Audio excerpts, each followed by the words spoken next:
3, 2, 1. آقا به صورت بسیار مسخره بازی کردیم. بیایید یک آنالیز کوچیک از تیم رئال مادرید در مقابل سلتا ویگو باشیم. آخه 2-0. آره. یک آمار بررسی کنیم. آقایون ببینید ما 23 تا فاکینگ شوت زدیم، ولی چرا یه دونش گل نشد؟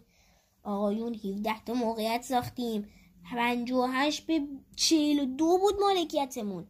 تیممون بد نبود. مشکل اینه که بازیکنای ما اون ضربه آخر رو شت میزنن. فکر کن تو 23 تا شوت بزنی توی بازی، ولی فقط 7 تاش داخل 4 توپ باشه.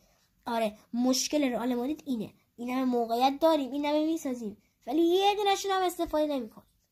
امیدوارم که پرز سال دیگه حداقل 2 تا بازیکن دیگه بخره و امیدوارم ژابی بفهمه که وینی، والورده بسیار چرت بازی میکنن. باید از زمین مسابقه خارج، اینا نباید تو باشن.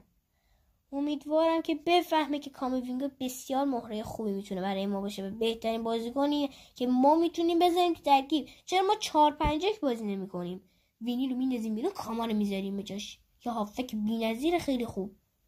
امیدوارم اینو بفهمیم که دوئل موفقم تو هافکامون خیلی مهمه ها، فقط دوئل دفاعی و تهاجمی نیست. اینم از آنالیز تیم رئال مادرید که به صورت بسیار چرتی بازی کردیم.